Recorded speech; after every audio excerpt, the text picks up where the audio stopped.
What is going on, collectors? Optical 20 back for another video review. Today we're going to take a look at Taskmaster from the movie Black Widow, and you can pre-order this at bigbadtoystore.com. I'll put the link down below. $4 shipping, and they double box your item. Plus you can combine shipping, so you only pay $4 even if you buy, I don't know, 10 Hot Toys if you want to ship them at the same time. So let's take a look at this figure. Let's unbox this. The box is really beautiful, honestly. If I only had a handful of figure, I wish I could have displayed the box behind them, but I don't. I don't know, million of them. But yeah, there's like a window here, and it says Taskmaster. Beautiful artwork in the front and back. I think they used the back part as well as you know, like one of those what do you call that, promotional pictures. And let's take a look inside. And it's one of those traditional box, really, from Hot Toys. Let's take this out, and this feels like a throwback Hot Toys. Honestly, it just is missing a head sculpt. That's it. But you get tons of accessories, like the shield, beautiful shield, it's magnetized. You got a bow and arrow. You got a sword. You got some I don't know, Wolverine action going on there, like a plethora of hands. Like I said, this reminds me of the Hot Toys of old, where you just get a bunch of stuff. But the good news is not all of them are going to stay in the box. You know, I'm probably going to display her using, you know, shield and the sword, which just attaches to her. Too bad, like the bow and the arrow, she doesn't have a quiver or anything like that, so you know, it might just rest on her foot. But overall, just unboxing this figure, it just feels good, you know, because again, you are getting a lot, especially for somebody like her character, who uses a lot of weapons, you know, to dispose her enemies. So you could recreate some of those scenes. And you know, like I said, like I'm not gonna keep the bow and arrow in the box. You know, I'll lay it down on her feet when I display her, so it's easily accessible for me.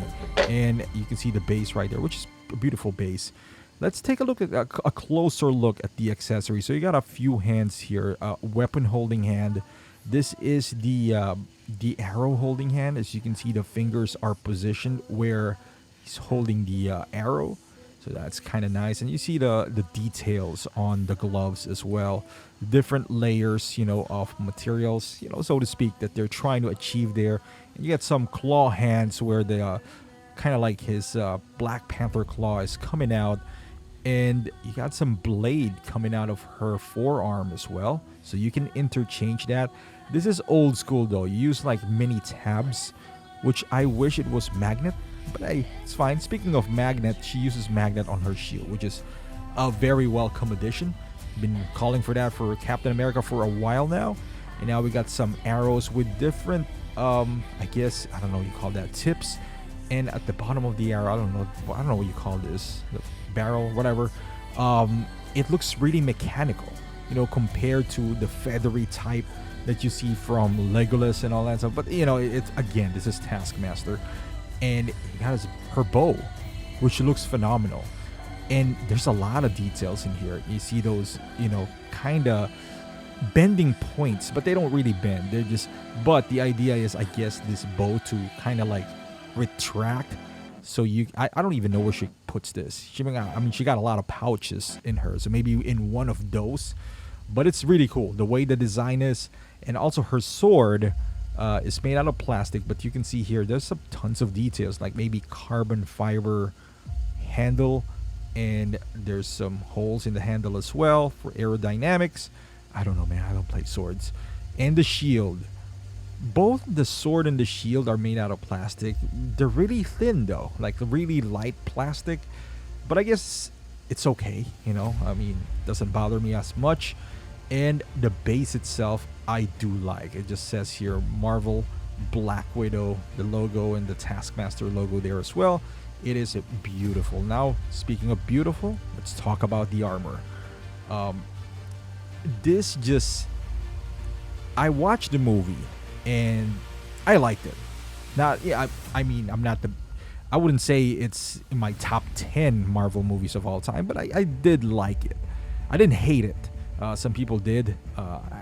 No, I didn't hate it at all. There's some moments in here, and there's some cool characters, and I would say Taskmaster is one of them. Now, regardless how you feel about the overall character, how they portrayed it, how they, did the decision that they did, you gotta admit at least for me, the armor looks cool. Reminds me of Crisis, one of the games that I loved, and overall, it's just a cool looking figure that I have to pick up. I knew I was going to pick her up. It's just a matter of when. It just happens to be, earlier than I expected it to be. But I'm not disappointed at all.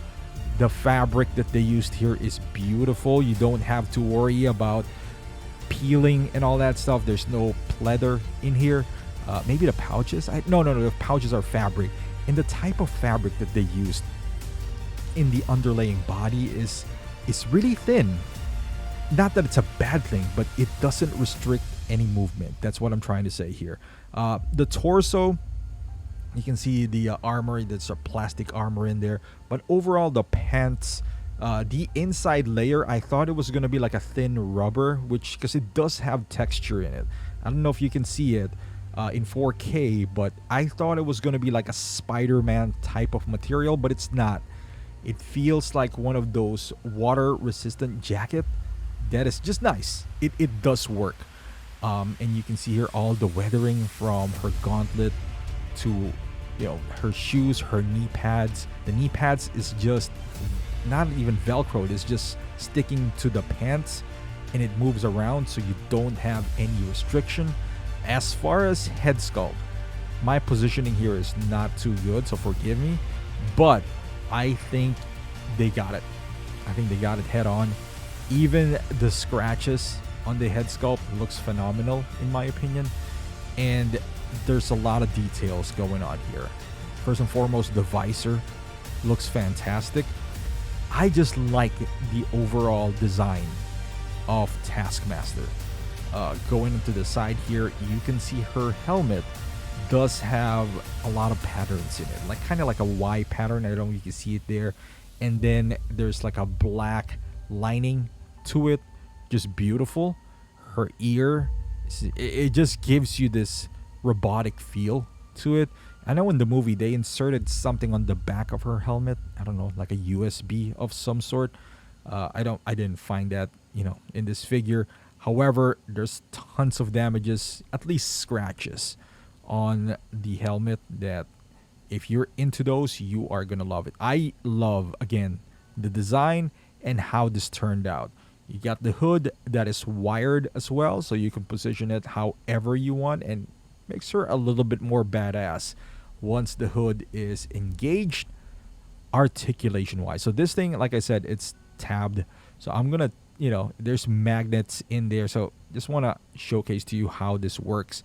So you just kind of put it in there and push it in. Now there's no magnets to these things. There's magnet inside the forearms, so the shield would just kind of snap, as you can see there, but it's not through that forearm armor. It's in the figure itself. And it feels secured, even though I'm kind of scared because it feels like wobbly, but as you can see there, I tested it out to see if the shield is gonna fall. It did not. Now moving to the articulation, neck moves kind of that way. Now the shoulder is connected to the body, which is unfortunate. I wished it was just velcroed in it so you could do some movements, but so without worrying. But this way you still have to, I suggest you hold him or her on the shoulder ball joint, the closest to the shoulder, so when you are moving things around, you don't break anything. So you hold it at the the strongest point. See double bended elbows. As far as articulation wise, I don't think you're gonna have any issues as long as you know how to handle your figure. Now the legs does kick in, but as you can see there, he has some armor that's kind of hindering that. The pants is not too baggy because, as everyone knows, that sometimes can, play a factor in how you display your figure, because if it's baggy, it's kind of loose on the crotch area, so you can't do those kneeling poses. And the knee pads again are attached directly to the pants, so if you bend the knees, it would just kind of bunch up, but it is still doable. So as far as articulation, it's a pretty good range of motion with this particular figure right here. Speaking of range of motion, let's do some poses. And this is one of those proper, I guess, you can see here, I achieved a proper extension when it comes to shooting arrows. Normally, you want the chest to puff out, and then the elbows holding the bow should be stretched out as well, which I think I achieved quite nicely on this figure. The elbows are not as tight or as high as I wanted it to be. I want the elbows, kind of above his jaw area, but it's okay. So let's move on to the next pose, where he is holding his sword and his shield. This is most likely how, well, not this particular pose, but how I'm going to put her in my shelf. I think her holding the shield and the sword just looks badass. Although I do love the bow and arrow, I have to go with this display. I mean, the touch of orange on everything on her just makes her pop. And you got this blue tint as well. And this is the claw action going on here. Very nice. I just inserted that there. I think she's about to attack those Black Widow inside the house. See those laser pointers? She's probably just going rogue at this time. I'll probably do my own posing session with her one of these days, because like I said, she's just a fun figure. And here she is with the first time she met Natasha, on the bridge. The first appearance that we saw her engaging with Black Widow. At the nighttime, you see her with her claws out like Black Panther. And I didn't even remove the blades that comes out of her. Ideally, when you get these blades, you want to use the fisted hand, so the blades would be more prominent. And here she is right next to Endgame Black Widow. And as you can see, there's a bit of a height difference there. But even in the movie, they build Taskmaster as this, giant woman anyway. So this is not surprising whatsoever. I wonder if they used a female body on this instead. But there you go. Final thoughts on this figure. It is nice. It's a beautiful figure. Menacing. I like the look, but it's not for everyone. And I totally understand if you don't get this. The entire lineup of Black Widow, I'm still undecided to it, honestly. There's so many cool stuff going on, and somebody's about to be left out. And I feel like that would be the IP that'll be left out for me. With that being said, that doesn't take away from the uniqueness and the coolness factor of this figure. If you can get her for cheap, go for it. I'm not saying she's not worth the MSRP, because the MSRP nowadays is around $300, and she has a pretty solid price. However, if you're not a big fan of the movie, you might grow tired of her though. So that's the only, I would say, fear that you might have there. Because if you feel that way, she might be the first one out of your collection and try to sell her. And once you do that, you're not gonna get your money back, because she is widely available nowadays, and you're not gonna get it back. But I still recommend the figure. I think it's a pretty solid one. Good articulation, good accessories, decent movie, good character, but I don't know if I agree with the representation as well. I don't mind it, but I don't have to think about that. I just have to think about the figure itself. Thank you for watching. Let me know in the comments. Are you going to pick this up? Are you going to pass on it? I would love to hear your thoughts. Thank you for watching, and I'll see you guys in the next video.